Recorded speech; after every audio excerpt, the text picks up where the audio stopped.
తామర గింజలతో కూర చేసేసుకుందామా? అదేనండి ఫూల్ మకానా. ఎవరికి ఇష్టం ఉండదు చెప్పండి. ఈరోజు ములక్కాయ ఫూల్ మకానా కర్రీ ఎలా చేయాలో చూసేద్దాం. వెల్కమ్ టు చాడీలు చెప్పుకుందాం రండి. చాలా న్యూట్రిషియస్ కర్రీ అండి ఇది. చాలా టేస్టీగా ఉంటుంది. క్యాటరింగ్ స్టైల్లో ఎలా చేసేసుకోవచ్చో ఈజీగా ఇంట్లో దొరికే వస్తువులతోటే ఎలాగా అనేది ఈరోజు చూద్దాం. ఫస్ట్ పూల్ మకానా కొంచెం ఆయిల్ వేసి ఫ్రై చేసుకోవాలండి. చక్కగా మల్లె మొగ్గల్లా ఉంటాయి, భలే ఉంటుంది. చూస్తూ ఉంటే తింటూ ఉంటే కూడా అంతే రుచిగా ఉంటుంది. ఇలా కొంచెం ఒక స్పూన్ ఆయిల్ వేసుకొని పూల్ మకా అనేది ఫ్రై చేసుకొని మనం పక్కకి తీసి పెట్టుకోవాలి. ఎంత న్యూట్రిషన్స్ ఫుడ్ ఇంట్లోనే చేసి పెడితే బయటకు వెళ్ళాలి, హోటల్లో తినాలి అని ఎవరంటారు చెప్పండి? పిల్లలు చాలా ఇష్టంగా తింటారు.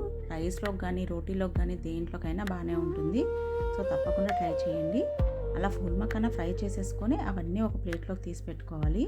అదే బాణలీలో మరి కొంచెం ఆయిల్ వేసుకొని ములక్కాయ ముక్కలు ఒక 1 ఇంచ్ పొడవుగా కట్ చేసుకోవాలి. మరి పెద్ద పెద్దవి అయితే బాగోవు. 1 ఇంచ్ పొడవున కట్ చేసుకొని అవి కూడా కొంచెం ఆయిల్ వేసుకొని ఫ్రై చేసుకోవాలి.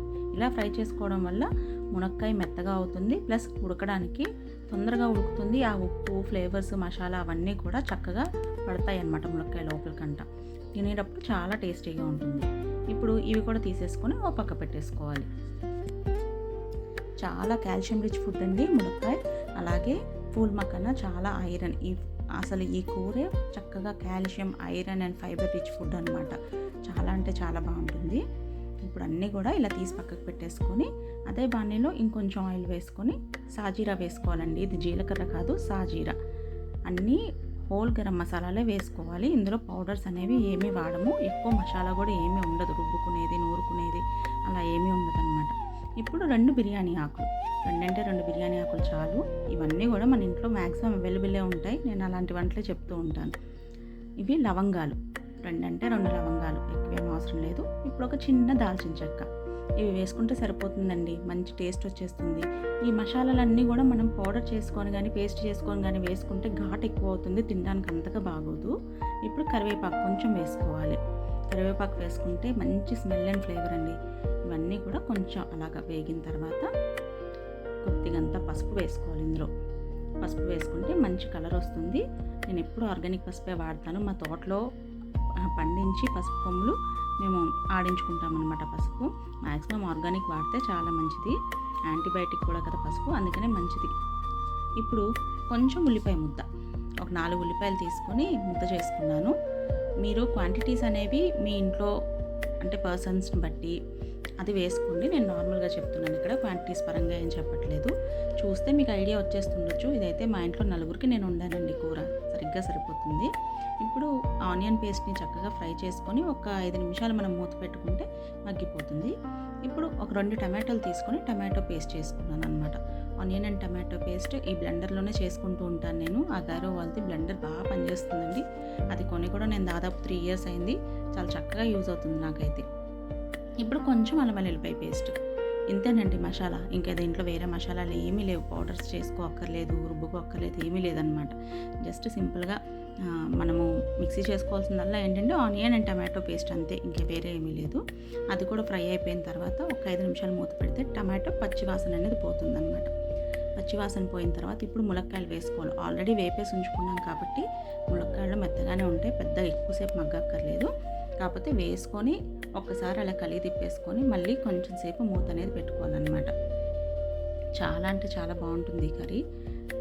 జస్ట్ ఇది కుర్మా స్టైల్లో వస్తుందండి. మన టేస్ట్ క్యాటరింగ్లో ఎలా అయితే ఉంటుందో, పెళ్ళిళ్ళు వెళ్తే పెడతారుగా అలాగే ఉంటుందన్నమాట. ఇందులో ఇప్పుడు కొంచెం అంత పెరుగు వేసుకోవాలి. ఒక కప్పు పెరుగు అనుకోండి. ఆ కప్పు పెరుగు వేసుకొని ఇందులోనే కొంచెం జీడిపప్పులు కూడా వేసుకోవచ్చు అండి.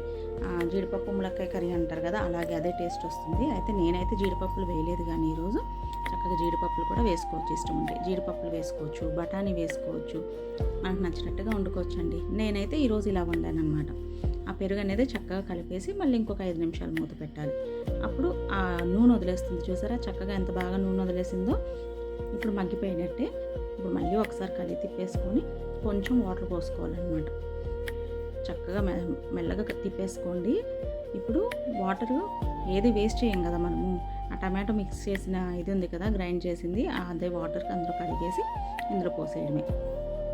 పోసేసి ఒకసారి కలిపేసి మళ్ళీ మూత పెట్టుకోవాలి. మూత పెట్టుకొని ఇది కొంచెం దగ్గర అయిన తర్వాత పూల్ మకానా అనేది వేసేయాలన్నమాట దీంట్లో. అయితే నేను పూల్ మకానా వేసిన క్లిప్ అనేది మిస్ అయింది. సారీ దానికి మాత్రం. అది సడన్గా కెమెరా ఆన్ చేశాను అనుకొని చూసుకోలేదన్నమాట నేను. అందుకని ఆ క్లిప్ అనేది మిస్ అయింది. ఇప్పుడు ఒకసారి కలిపేసి నెక్స్ట్ క్లిప్లో కనిపిస్తుంది చూడండి మీకు పూల్ మకానా. ఇక్కడ మిస్ అయిన క్లిప్ అక్కడ ఇదిగో వచ్చేసింది. పూల్ మకానా వేపిన పూల్ మకానా అలాగా అదే స్టేజ్లో వేసేసుకోవాలన్నమాట. బాగా వాటరీగా ఉన్నప్పుడు వేసుకోకూడదు, ఎందుకంటే మెత్తగా అయిపోతాయి అన్నమాట. పీసరు పీసరు అయినట్టు అయిపోతాయి మెత్తగా.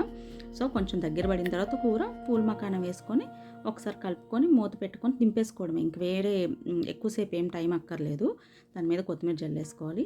ఇప్పుడు డిష్ అవుట్ చేసేసుకోవచ్చు. తినడానికి రెడీ అయిపోయిందండి. ఇది రైస్తో బాగుంటుంది, బిర్యానీతో బాగుంటుంది, మళ్ళీ ఇది కిచిడి అంటాం కదా, పెసరపప్పు వేసి వండుకుంటాం, దాంతో బాగుంటుంది, రోటీతో బాగుంటుంది, అన్నిటితో కూడా తినొచ్చు అనమాట. చాలా అంటే చాలా బాగుంటుంది. చూసారు కదా ఎంత సింపుల్గా చేసేసుకోవచ్చో. కేవలం ఇంట్లో ఉన్న ఇంగ్రీడియంట్స్ తోటి చాలా అంటే చాలా సింపుల్గా చేసేసుకోవచ్చు. మీ అందరికీ నచ్చింది అనుకుంటున్నారు. మీరు కూడా ఒకసారి ట్రై చేసేయండి. మరి ట్రై చేసి ఎలా కుదిరింది అనేది నాకు కామెంట్స్ రూపంలో తెలియజేయండి. Thanks for watching.